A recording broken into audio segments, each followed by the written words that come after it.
সারা পরীক্ষায় যত জীবনে যত পরীক্ষা দিবি সব জায়গায় অ্যাপ্লাই করিস, পারলে মেমোরিতে রাখিস। সেটা হচ্ছে আমরা এক্সাম দিতে গেলে ম্যাক্সিমাম স্টুডেন্টস, খুব কম স্টুডেন্ট এই কনসেন্ট্রেশনটা করে। সেটা হচ্ছে যে পরীক্ষা দেওয়াটা একটা কনসেন্ট্রেশনের ব্যাপার।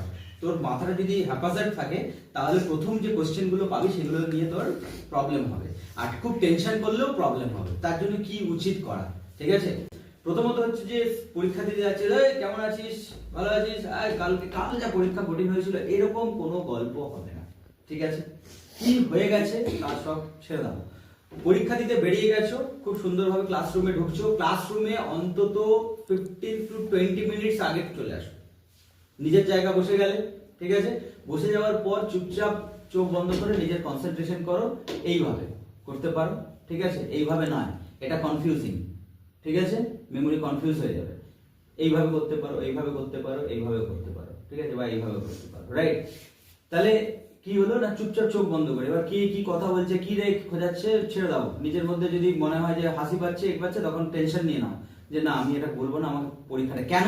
কারণ ফার্স্ট কোয়েশ্চেনটা আমি চাইছি তোমরা যে 1 ঘন্টা পর তোমাদের যে কনসেন্ট্রেশন থাকে, পরীক্ষা দিতে দিতে দেখবি অনেক কনসেন্ট্রেশন বেড়ে যায়, এবং তাতে কি হয় 1-1.5 ঘন্টা পর না জানা কোশ্চেনও লিখে দিচ্ছিস দেখবি, ঠিক আছে? এটা হয় দেখবি, তাতে তুই পরীক্ষা দিচ্ছিস আর পরীক্ষা দিবি, এই ব্যাপারটা হবে। তো আমি সেটা চাইছি 1 ঘন্টা প্রথম আওয়ার থেকেই হোক। কেন?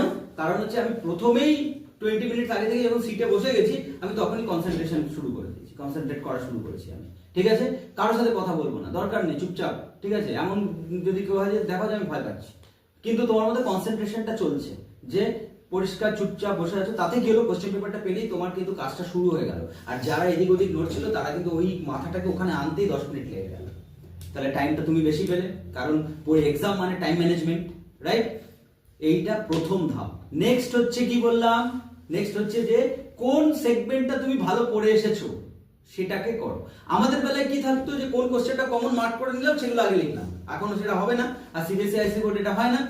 তার জন্য সেগমেন্টেশনটা বা সেকশনটা আলাদা, প্রথম লেখো, সেকশন উপরে লেখো, তারপর এটাকে করো। ডাবল পেন ইউজ করতে যাবে না যদি তোমার হাতে স্পিড না থাকে। ডাবল পেন ইউজ করা মানে একটা কেউ ব্ল্যাক আর ব্লু কম্বিনেশন করতে যাচ্ছো, করতে চেও না, ঠিক আছে? একটা পেনেই যদি ছবি আঁকতে হয় ছবি আঁকো, ঠিক আছে? ওকে, কারণ তাতে তাড়াতাড়ি হবে। আর ছবিটা একটু বাজে হলেও তোমার নাম্বার কমবে না, ছবিটা দিলে বরং নাম্বারটা বাড়বে, ঠিক আছে? তার মানে আমার একটা জিনিস, সেকেন্ড অপশন হচ্ছে, প্রথমে কনসেন্ট্রেশন গেল, সেকেন্ড অপশন হচ্ছে কি না, আমার প্রথমেই ভালো কোশ্চেন চুজ করতে হবে, ভালো সেগমেন্ট চুজ করতে হবে, যেটা আমার ভালো জায়গায় আছে। বিশেষ করে ম্যাথামেটিক্যাল জায়গাটা একটু পরে করো। ম্যাথামেটিক্স প্রথমে চলে এলে পাজল হতে পারো, তার জন্য থিওরিটিক্যাল কোশ্চেনগুলোর দিকে আগে ঝোঁকো, ঠিক আছে? হলো। আর যে সেকশনটা শুরু করবে সেই সেকশনটা পুরো শেষ করো। যদি কোনো সামনের সেকশনে দেখো যে মানে পারছো না, ওটা তুমি বাদ রেখে পরে লিখবে, জেনারেলি তো করো না বেশি, তাহলে ওটা বাদই থেকে যাবে, ঠিক আছে? ওটা বাদই থেকে যাবে। তারপরে যদিও করতে হয় তাহলে কোয়েশ্চেনে একটা গোল মানে সার্কেল করে দাও। কেন? যাতে পরে কোয়েশ্চেনটা দেখতে গিয়ে চোখে পড়ে, নাহলে ওটা মিস যাবে, ঠিক আছে?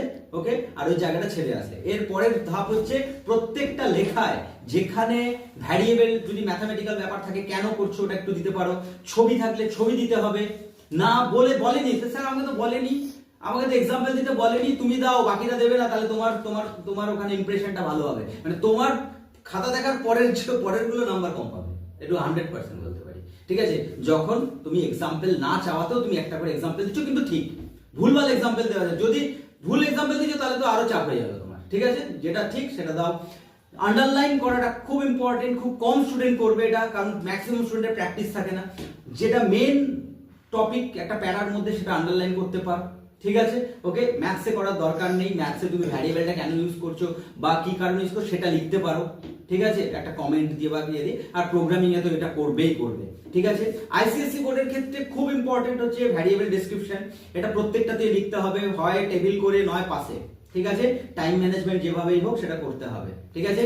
আর এইগুলো তোমাকে নাম্বার ক্যারি করাবে।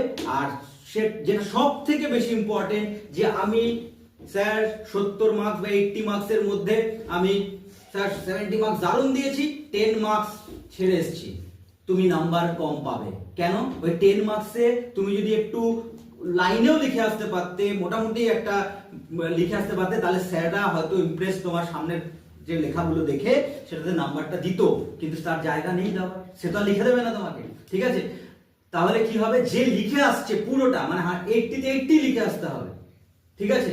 সেইটা লিখে আসতে হবে, ঠিক আছে? আর আমি তো ওপেন ক্যামেরাতে একটা কথা বলতে পারি না, পার্ট মার্কিং আছে, পার্টটা কিছু ঠিক হলো তাহলে সেটাও পেতে পারো, রাইট? তার মানে ছেড়ে আসা যাবে না, এটাই হচ্ছে মেন ব্যাপার। পার্ট মার্কিং এ মার্কস আছে, তাই তো? ওকে, তাহলে এই পুরো জিনিসটা কমপ্লিট করতে হবে। মানে কমন পেয়ে গেছি, কমন খুব ভালো কোশ্চেন পেপার হয়েছে, আমার কাছে সব কমন, তাই আমি খুব টাইম ধরে লিখছি, এরকম করলে চলবে না। যখনই কমন পেয়েছো মানে সব লিখে আসার চেষ্টা করো, সেটা একটু ছোট ছোট করে হলেও তাই।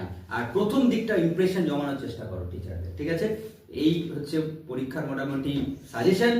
নেক্সট ডে যাদের কম্পিউটার থাকছে তাদের সাথে হতে পারে আমার দেখা হবে আবার, তখন 11-12 এর গল্প হবে, ব্যাপার হবে।